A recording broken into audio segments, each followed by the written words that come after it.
mettre ce moment. Seigneur, merci parce que tu es venu en serviteur afin de nous donner cette vie éternelle, cette vie qui est remplie de ton amour, de ta paix, de ta joie.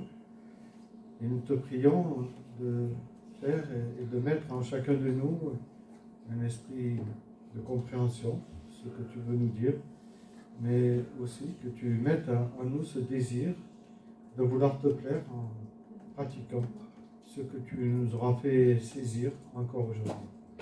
Au nom de Jésus. Amen.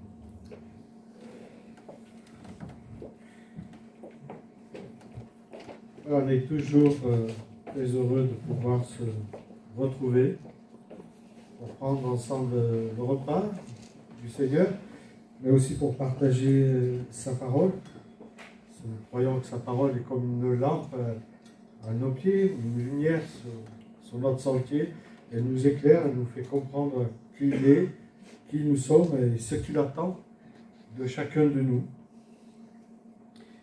Donc un grand merci pour tous ceux qui sont investis, pour la soirée de hier, pour le ménage aussi dans la semaine. Un grand merci. Et donc j'ai mis un fil rouge là.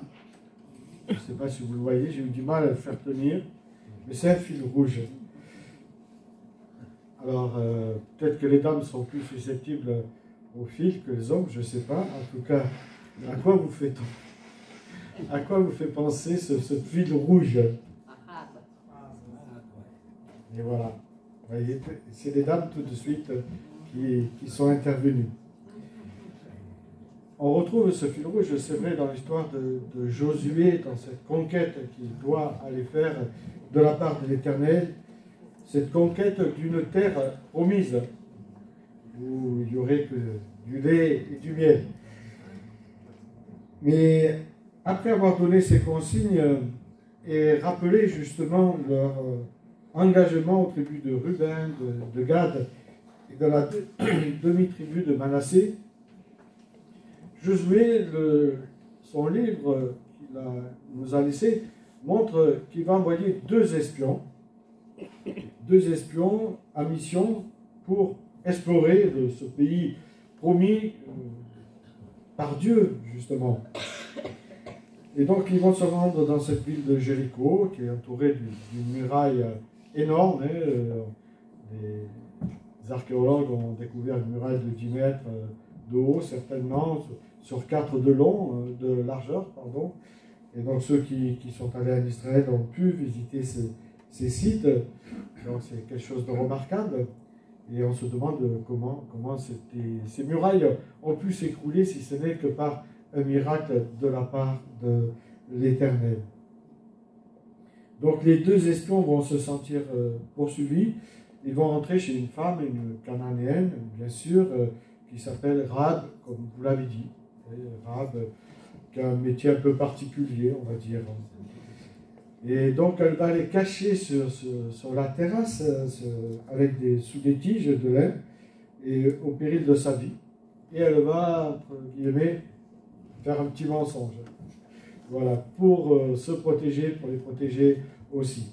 Et donc on va lire cette histoire qui se trouve dans le chapitre 2 de Josué. Et nous lirons tous les versets du 1er au 21. De Chittim, Josué, fils de Noum, envoya secrètement 2 hommes chargés d'une mission de reconnaissance. Il leur donna cette consigne: allez explorer le pays, en particulier la ville de Jéricho. Ils partirent et arrivés à Jéricho, ils entrèrent dans la maison d'une prostituée nommée Rahab. Ils y passèrent toute la nuit. On prévint le roi de Jéricho que les Israélites étaient arrivés là-bas pendant la nuit pour reconnaître la région. Alors il envoya dire à Rahab: livre-nous les hommes qui sont venus chez toi et qui logent dans ta maison, car ils sont venus pour espionner tout le pays. Mais la femme amena les 2 hommes et les cacha, puis elle répondit: effectivement, des hommes sont venus chez moi, mais j'ignorais d'où ils étaient. Et comme elle allait fermer la porte, ils sont repartis à la tombée de la nuit. Je ne sais pas où ils sont allés. Dépêchez-vous de les poursuivre, car vous pouvez encore les rattraper. En fait, elles avaient fait monter sur une terrasse de sa maison, elle les avait cachées sous des tiges de lin qu'elle avait rangées là. Les envoyés du roi s'avancèrent à leur poursuite sur le chemin qui mène au gué du Jourdain. Dès qu'ils eurent quitté la ville, on referma la porte devant eux. Rahab monta sur la terrasse et vint trouver ses hôtes afin qu'ils se couchent. Et elle leur dit, « Je sais que l'Éternel vous a donné ce pays. La terreur s'est emparée de nous et tous les habitants de la région sont pris de panique à cause de vous. Car nous avons entendu que l'Éternel a mis à sec les eaux de la mer des roseaux devant vous lorsque vous êtes sortis d'Égypte. Nous avons appris comment vous avez traité les 2 rois des Amoréens, Sion et Org, qui régnaient de l'autre côté du Jourdain pour les vouer à l'Éternel en les exterminant. Depuis que nous avons entendu ces nouvelles, le cœur nous manque et personne n'a plus le courage de vous tenir tête. En effet, c'est l'Éternel votre Dieu, c'est l'Éternel qui est Dieu, en haut dans le ciel et ici-bas sur la terre. Maintenant, je vous prie, jurez-moi par le nom de l'Éternel, qu'en reconnaissance pour la bonté que je vous ai témoignée, vous aussi, vous traiterez ma famille avec la même bonté, et donnez-moi un gage certain que vous laisserez la vie sauve à mon père, à ma mère, à mes frères et sœurs, et tous les membres de leur famille, et que vous empêcherez que nous soyons mis à mort. » Les 2 hommes répondirent, « Notre vie répondra de la vôtre, pourvu que tu gardes le secret de cet engagement entre nous. Lorsque l'Éternel nous donnera ce pays, nous serons fidèles à notre promesse, et nous te traiterons avec bonté. » Or, la maison de Rahab a été construite dans la muraille même du rempart de la ville. Elle habitait ainsi sur ce rempart. Ainsi, elle put faire descendre 2 hommes par la fenêtre au moyen d'une corde. « Dirigez-vous vers les collines, leur recommanda-t-elle, et vous échapperez à ceux qui vous poursuivent. Et cachez-vous là pendant 3 jours, jusqu'à ce qu'ils soient de retour. Après cela, vous pourrez reprendre votre route. » Les 2 hommes lui dirent, « Voici de quelle manière nous allons nous acquitter du serment que nous avons prêté envers toi. Lorsque nous serons entrés dans ton pays, attache ce cordon rouge à la fenêtre par laquelle tu nous fais descendre, puis réunis dans ta maison ton père, ta mère, tes frères et toute la famille. Si l'un d'eux franchit la porte de ta maison pour aller dehors, il sera responsable de sa mort. Nous en serons innocents. Par contre, si l'on porte la main sur l'un de ceux qui seront avec toi dans la maison, c'est nous qui porterons la responsabilité de sa mort. Toutefois, si tu divulgues cet engagement entre nous, nous serons dégagés du serment que nous t'avons fait prononcer. » Elle répondit, « D'accord, que les choses soient faites comme vous le dites. » Puis elle fait partie, et ils s'en allèrent. Aussitôt, elle attacha le cordon rouge à sa fenêtre. Voilà, j'arrêterai la lecture ici. Donc, pour nous rappeler un peu ce miracle de Dieu au travers de cette conquête de Jéricho, mais aussi le miracle de Dieu au travers de cette femme qui reçoit une grâce inattendue de la part de l'Éternel. Dans la société patriarcale, à cette époque, et je crois parfois encore aujourd'hui, les femmes étaient souvent cataloguées dans certaines catégories binaires, les respectables, comme il disait, qui étaient souvent associées au rôle d'être une bonne mère, une bonne épouse, celle qui s'occupait bien du foyer. Et puis il y avait les autres. Et les autres, voilà, c'était des mauvaises femmes, souvent réduites à des stéréotypes comme celles qualifiées de femmes faciles, de prostituées.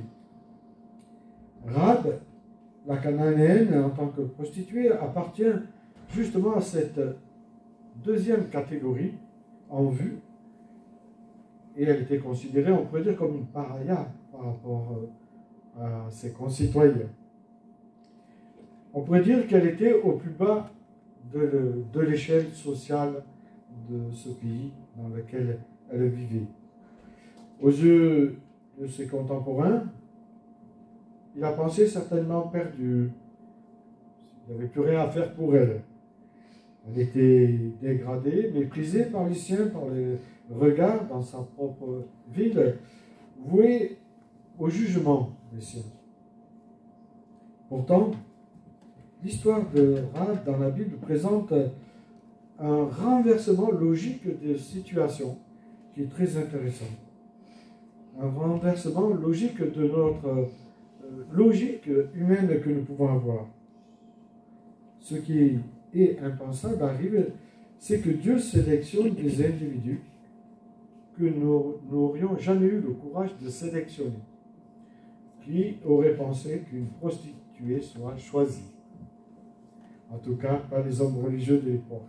Elle, une courtisane, c'est incroyable, c'est inconcevable, on pourrait dire. Mais l'apôtre Paul, justement dans 1 Corinthiens, au chapitre 1er, versets 27 à 29, il nous dit « Dieu a choisi les choses folles du monde pour les confondre. » Et c'est là qu'on voit toute la véracité de l'Écriture, parce que comment on pourrait inventer une telle histoire qui nous montrerait qu'une femme prostituée soit choisie par ce Dieu saint. Et c'est encore un point qui nous aide à comprendre que Dieu a bien écrit des choses véritables et qui veut faire figurer que n'importe qui peut être appelé par lui.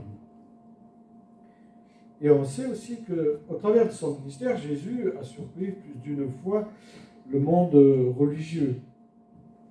Il les a même déroutés par des paroles et par des actions qui étaient parfois dures envers eux. Il les a choqués à plusieurs reprises et on peut se souvenir de cette femme pécheresse qui est chez Simon, justement, cet homme religieux qui veut recevoir Jésus, et c'est une bonne chose. Et il accueille Jésus, mais il oublie dans l'accueil justement de lui laver les pieds. Et c'est cette femme qui va venir lui laver les pieds dans Luc 7, verset 36, et il va être scandalisé. Et Jésus va lui dire, à ceux qu'on pardonne peu, ils aiment peu. Et là, ça met toute une ambiguïté au travers de cet homme religieux qui ne saisit pas que Jésus est prêt et capable d'aimer ceux et celles qui viennent à lui, quel que soit leur horizon, quel que soit d'où ils viennent, et quel que soit leur parcours. Donc ce texte est un rappel important, et Jésus lui-même l'a souvent souligné dans ses enseignements, dans plusieurs de ses paraboles et discours. Il invite ses auditeurs à éviter l'orgueil spirituel dans lequel on pourrait se trouver, même nous autres chrétiens évangéliques, et au jugement hâtif qu'on pourrait avoir sur des personnes au premier regard. Ce premier regard qui souvent dit beaucoup de choses de nous, ce que nous pensons de la personne. Et c'est vrai qu'on a tendance à se faire une idée d'une personne par rapport à sa tenue vestimentaire, par rapport à sa coupe de cheveux, etc. Et on le voit dans 1 Samuel, justement, lui-même, le prophète s'est trompé. Hein, et justement, Dieu va dire, l'homme regarde ce qui frappe les yeux, ce qui nous attire en premier, mais Dieu regarde à l'intérieur, c'est-à-dire au cœur de la personne. Et nous ne pouvons pas voir au cœur d'une personne. Nous ne pouvons pas savoir ce qu'elle vit, d'où elle vient exactement, et ce qu'elle est en train de parcourir comme chemin avec Dieu. Il a dit aussi une parole par rapport aux prostituées, et ça c'est Jésus. Il a dit une parole très forte, à un moment donné, il discute avec ses disciples, mais aussi des hommes religieux, et il leur dit cette parole dure: les prostituées vous devanceront dans le royaume de Dieu, et même les collecteurs d'impôts. Là, quand même, prostituées, jusqu'à là, ça va, je dirais, les collecteurs, Seigneur. Mais voilà. Et on voit que Jésus prend à contre-pied le monde religieux. Et il veut qu'on fasse un pas de plus avec lui, nous amener justement au cœur du problème et au cœur de la situation. Cette déclaration de Jésus nous pousse aussi à méditer sur notre propre position spirituelle. Sommes-nous, comme ces pharisiens, des hommes religieux, confiants en notre propre justice? Oui, je ne suis pas trop mal par rapport à... Vous savez, l'échelle de valeur, on la prend toujours plus bas. Hein? C'est inné en l'homme, ça. Sommes-nous des hommes qui regardent au premier regard, ou qui savent sonder les cœurs plutôt? Sommes-nous incapables de voir nos propres manquements dans notre vie, s'il y en a? Ou sommes-nous, comme la femme pécheresse, prêts à reconnaître qu'on a besoin de la grâce, qu'on a besoin de son pardon? Le cheminement de cette femme, Rahab, est un cheminement intéressant pour chacun de nous. À travers les indices que le texte nous donne, nous constatons qu'il y a plusieurs étapes dans sa vie. En tout cas, on peut en décrire 4 grandes étapes importantes dans ce, on pourrait dire, cheminement ou parcours spirituel qu'elle va faire. C'est un peu comme Nicodème. Nicodème, on voit qu'il y a 3 étapes. Paul, lui, n'a qu'une grande étape qu'on connaît, hein. C'est plus grand, Nicodème, 3 étapes. Mais là, cette femme, on voit qu'il y a 3 étapes pour qu'elle saisisse la grâce de Dieu. La première étape de son parcours se trouve au verset 10 à 12. Elle a appris, elle a entendu. Elle a entendu les prodiges que Dieu a fait lors de la traversée de la mer Rouge et la défaite des rois, prodiges que Dieu avait fait lors de cette magnifique traversée. C'est ce qui va l'interpeller en premier, les prodiges de Dieu. Elle saisit que le Dieu des Israélites est le vrai Dieu. Et dans un cheminement spirituel, nous devons comprendre qui est Dieu. La première des choses, c'est savoir qui est Dieu. Tout à l'heure, on a chanté qu'il était tout-puissant, qu'il est créateur, et on voit qu'il est recréateur aussi, et c'est important de le comprendre. Qu'il est majestueux, omniscient et plein de sagesse et miséricordieux. Mais jusqu'où peut aller la miséricorde? Jusqu'où peut aller la miséricorde de Dieu? Et jusqu'où peut aller notre miséricorde envers notre prochain? C'est une question qu'il faut se poser. Est-ce que je suis prêt à accorder ma miséricorde à n'importe qui? Ou est-ce que j'ai tendance à être sélectif dans cette miséricorde que Dieu m'a accordée? Rahab est au courant, elle a entendu les événements que Dieu a accomplis en faveur de son peuple. Et ça nous ramène justement à ce que dit Paul, la foi, elle vient de ce qu'on entend. Et ce qu'on entend vient de la parole de Dieu. Et la parole de Dieu est plus qu'importante pour nous dans notre vie spirituelle, dans notre marche spirituelle, mais aussi dans la marche de l'Église. Elle doit être le garde-fou de notre vie, mais aussi de l'Église. Et puis Dieu, il est surprenant quand il dit qu'il fait tomber la pluie sur les bons, ça va, et puis après il dit sur les méchants aussi. Voilà. On ne comprend pas, on voudrait que la pluie ne tombe que d'un côté. Hein. Mais Dieu, voilà, c'est ce Dieu qui vient pour chacun de nous. Quand il dit quiconque, ça signifie tout le monde. Hein. La deuxième étape de son parcours, après avoir appris, c'est cette crainte de l'Éternel. La crainte qu'on retrouve dans le psaume 110 et qui est une des clés de la foi. Il faut avoir cette crainte de l'Éternel. Oui, pas question de père fouettard, etc. Mais justement, le psaume 111, ou 110 suivant les versions, au verset 10 nous dit « La clé de la sagesse, c'est de révérer l'Éternel. Ceux qui s'y tiennent ont une sainte intelligence, qui observent ses lois et sont vraiment avisés. Sa louange subsiste jusqu'en l'éternité. » Donc, le mot sagesse peut être remplacé par la crainte de l'Éternel suivant les versions que vous avez. La crainte de l'Éternel, parce que l'Éternel est un Dieu juste. Et moi, j'attends après sa justice, parce que je sais, et j'ai entendu et vu des choses que je sais qu'elles ne seront pas réglées ici-bas. Donc je me dis, un jour, elles seront réglées. Dieu rendra justice à ces pauvres gens, pauvres enfants qui ont subi des choses difficiles. La crainte, c'est aussi l'amour de Dieu. Dieu aime, alors il nous donne une certaine crainte respectueuse de lui. Car ce n'est pas un père fouettard, je l'ai dit. C'est un respect, au fond, une révérence envers le Dieu, une reconnaissance, comme nous l'avons fait en début de cette première partie de culte, qui se manifeste aussi par une soumission à sa propre volonté, non plus à notre volonté. Sa volonté est l'adoration, bien sûr, de sa personne. L'adorer, c'est obéir à Dieu. On ne peut pas dire Alléluia, Alléluia, et puis faire n'importe quoi. Non, l'adoration, c'est une vie. Que tout ce qui vit loue l'Éternel, le psaume 150 nous le dit.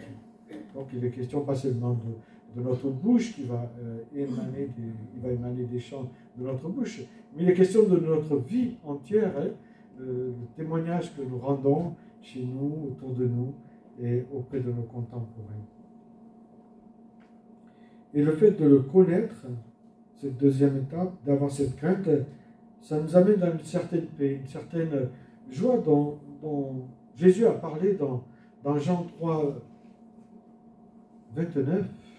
Il est question d'une joie complète, suivant la traduction, d'une joie parfaite. Et ça rejoint Ésaïe 61, où il est question de revêtir un vêtement de louange.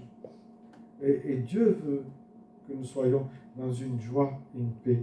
Ça ne veut pas dire qu'on rigole tout le temps, hein, la vie n'est pas toujours rigolote, mais cette joie, on ne peut pas définir, puisqu'elle est divine, elle nous amène à avoir une paix, une assurance de notre salut, que Dieu est toujours présent parmi nous.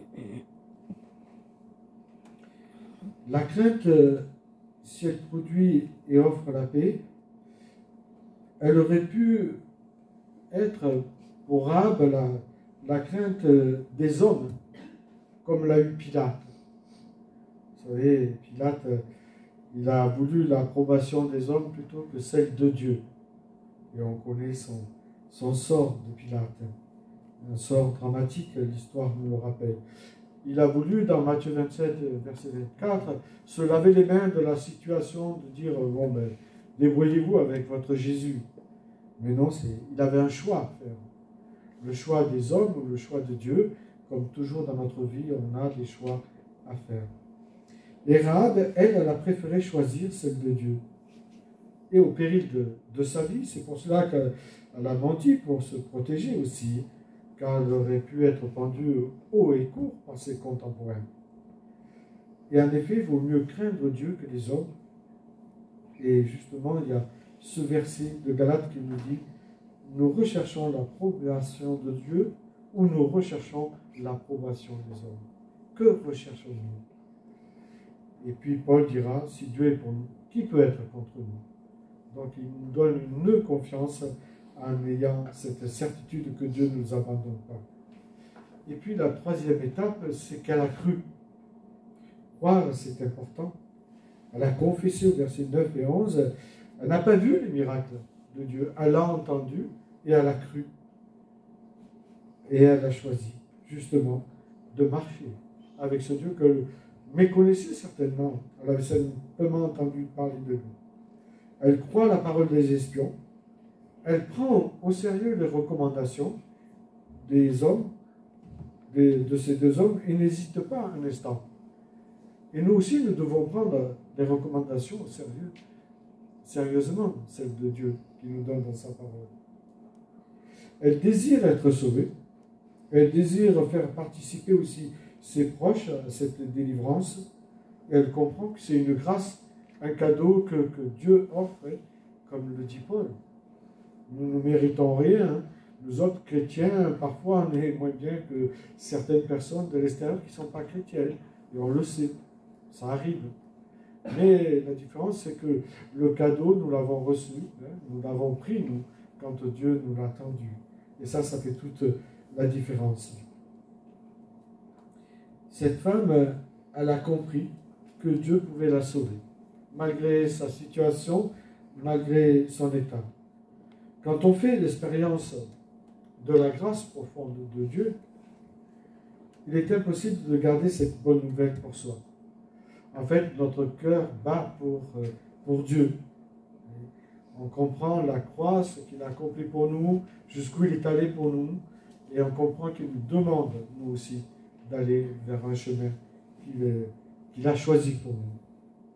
La foi en tant qu'expérience profonde est obligatoirement transformatrice. Elle nous pousse naturellement à partager ce trésor, et même parfois à désobéir à des lois, comme on le voit dans le livre des Actes, le chapitre 4, verset 20. Les apôtres ils disent on préfère désobéir à l'État, mais obéir à Dieu, si on nous empêche d'annoncer l'Évangile. C'est ce que Pierre et les disciples vont faire. Et puis la quatrième étape, c'est la confiance en Dieu. La confiance en Dieu, c'est la foi.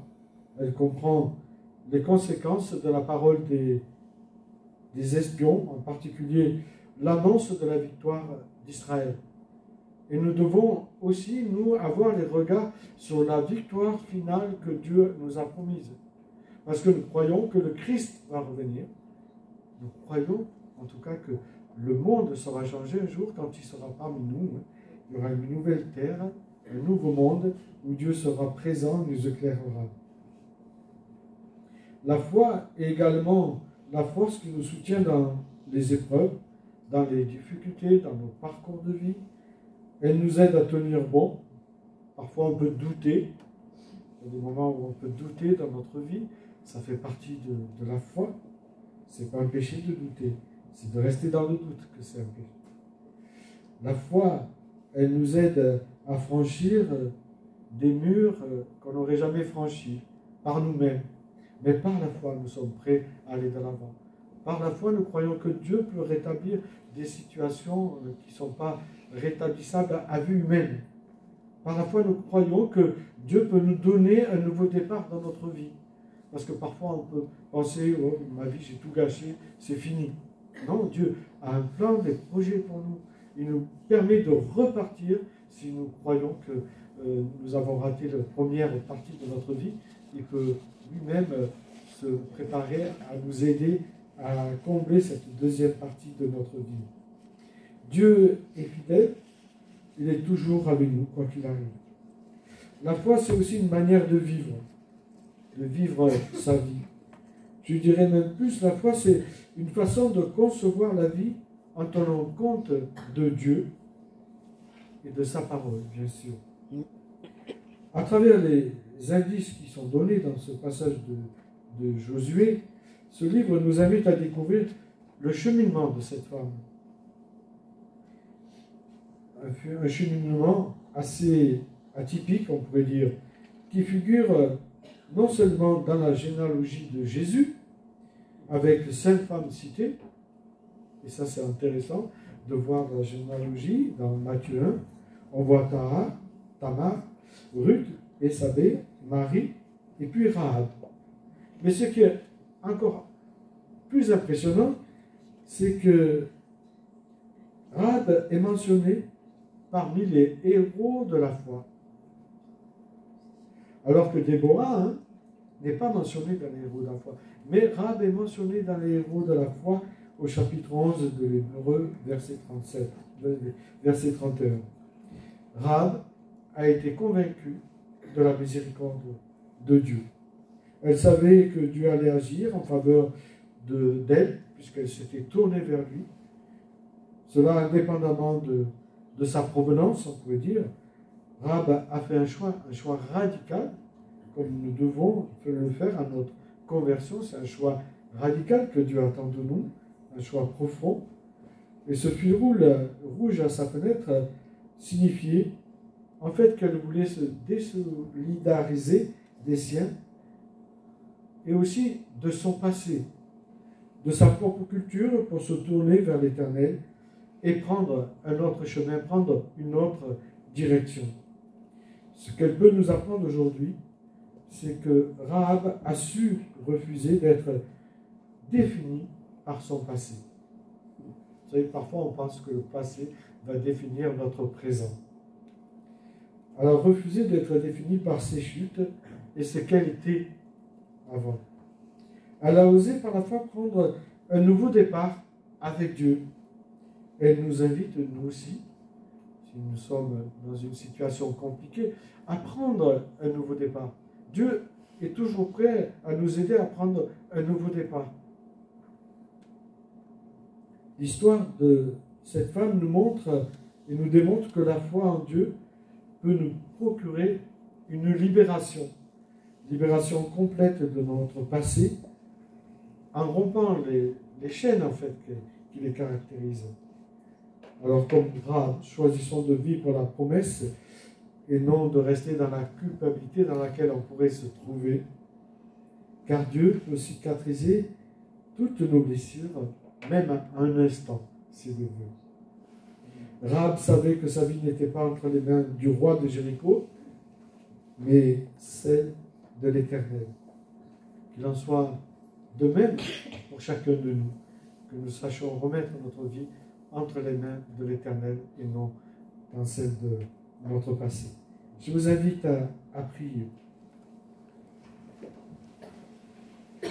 Seigneur, merci parce que au travers de ta parole, tu nous montres que ta grâce est insondable. Tu nous montres que toi, tu peux aller chercher ceux que nous n'aurions jamais pensé aller voir ou chercher. Merci pour cet amour inconditionnel envers tes créatures.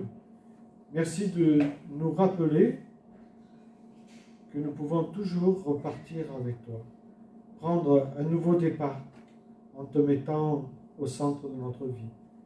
Et nous te rendons grâce pour ta parole qui nous rappelle cela, ton amour, ta miséricorde, ta patience envers nous, qui nous rappelle aussi que tu es celui qui chemine avec nous, celui qui patiente pour que nous soyons prêts à prendre un nouveau départ, si nous devons prendre un nouveau départ, pour que nous soyons aussi fortifiés dans cette route que nous avons et faisons avec toi.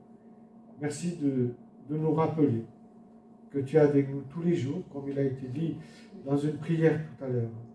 Et il est bon, Seigneur, de savoir que tu ne nous abandonnes jamais, parce que tu es ce bon berger qui chemine avec nous dans les bons comme mauvais moments, et qui est prêt à aller nous chercher si nous sommes tombés dans des ronces comme cette brebis qui se serait égarée parce qu'elle a voulu ou cru qu'elle pourrait voir des prairies plus verdoyantes ailleurs. Rappelle-nous, Seigneur, que tu es prêt à nous recueillir si nous savons crier à toi. Au nom de Jésus. Amen.